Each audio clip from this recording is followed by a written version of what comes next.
It starts quietly. No one notices at first. You're 7 years old, staring into the eyes of a parent who is falling apart. Maybe it's addiction, maybe it's anger, maybe it's just the hollow silence of someone too broken to show up. And without words, something ancient clicks in your small mind. If I don't hold everything together, no one will. This is how a child disappears, not physically, but psychologically. They smile more, they cry less, they learn to read the room before they speak. They become the emotional thermostat of the household. They become small adults long before their minds are ready, and the world praises them for it. You're so mature, you're so responsible, you're so strong, but no one ever stops to ask, at what cost? This is the invisible grief of those who grew up too fast, and today we're going deep inside the psychology of that child. Because the effects don't vanish with age, they shape you. They follow you into relationships, careers, your sense of worth.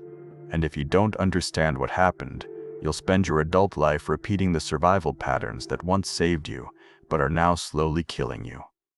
Let's start with what's really happening developmentally.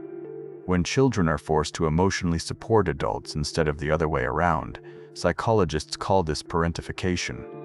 It's when a child becomes the caregiver, the peacekeeper, the therapist, the protector. This isn't just unhealthy, it rewires the brain. Because when a child is consistently put in charge of emotional regulation, either their own or others, it creates something called hypervigilance. You're always scanning for danger. You walk on eggshells. You learn that love is a transaction. You give peace, and maybe they'll give you safety. You learn that your needs are dangerous, and theirs are urgent. So you disappear, not physically, but emotionally. And in your place grows a version of you that performs well. You become the good child, the quiet achiever, the therapist friend, the one who never asks for anything. And you wear that identity so convincingly that even you forget it's a mask. But deep down, something hurts. Something aches because the inner child you buried didn't die. They're still in there, screaming silently. Why didn't anyone protect me? As you grow older, the symptoms become more complex.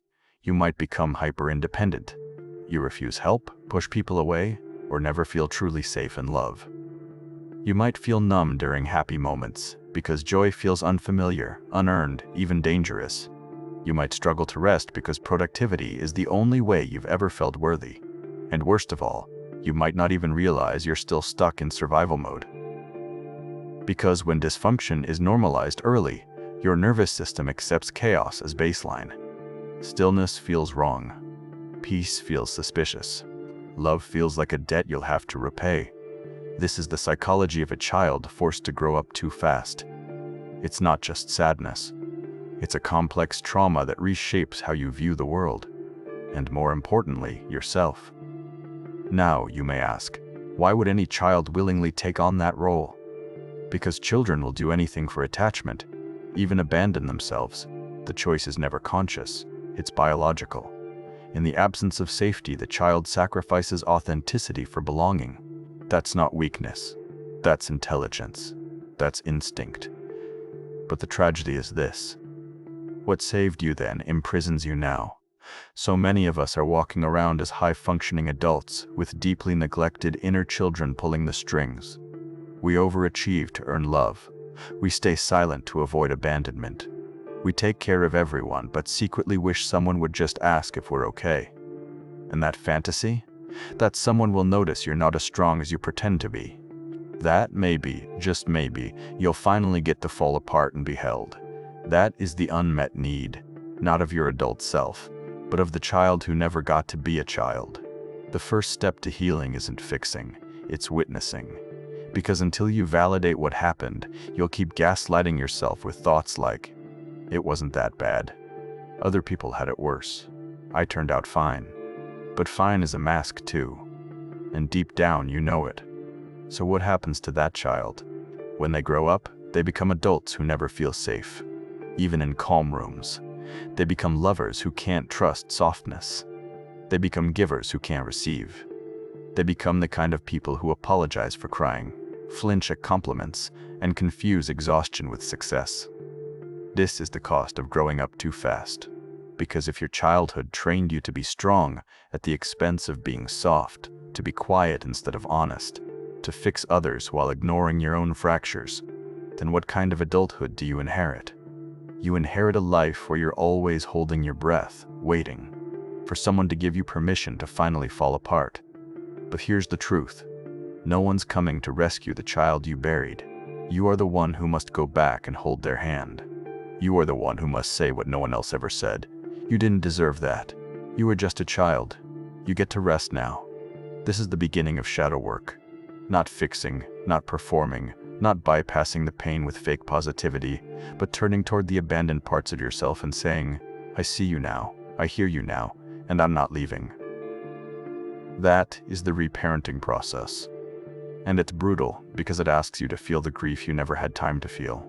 It asks you to sit with the rage, the sorrow, the unmet needs, to wait for the birthdays where no one showed up, to mourn the innocence you lost while protecting people who should have protected you. But that grief, it's not weakness. It's proof that you're healing, because what was once frozen is finally falling. Now let's talk about how this survival pattern shows up in adulthood. Subtly, tragically, and often invisibly. You might become a therapist in all your friendships, but never let anyone truly see you. You might be praised for your independence when deep down you're terrified of being a burden. You might be in relationships where you overfunction, always fixing, managing, over-explaining, and wondering why you feel resentful. You might struggle with boundaries because saying no still feels like betrayal. These are not personality traits. They are coping strategies, learned, conditioned, and, the good news, unlearnable. But only when you stop idolizing your strength and start honoring your wounds.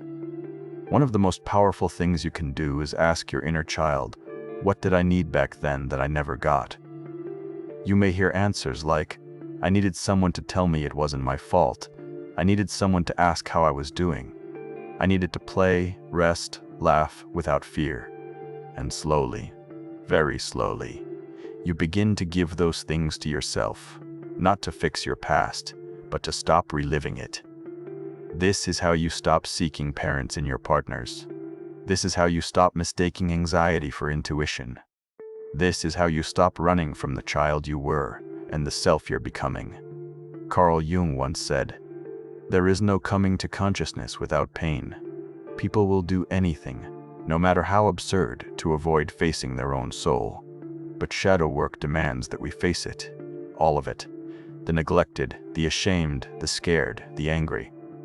Because healing isn't about becoming someone new, it's about remembering who you were before the world told you who to be. So if you're someone who grew up too fast, know this. Your maturity was never the problem. The problem was that you had no choice, but now you do. You can choose softness, you can choose to rest, you can choose to stop managing everyone else's emotions and start honoring your own. And no, it won't happen overnight. There will be days you feel like a child again. Good, that's the point. Let that child come home. Let them cry. Let them play. Let them play. Let them finally be seen. Because you're not broken, you're becoming whole. And maybe for the first time, you're finally growing up the right way. Not through pressure, not through fear, but through truth. You never had a childhood, but you still have a future. And this time, you get to write it. Not the one in the royal events. Here's why, Art Internetel.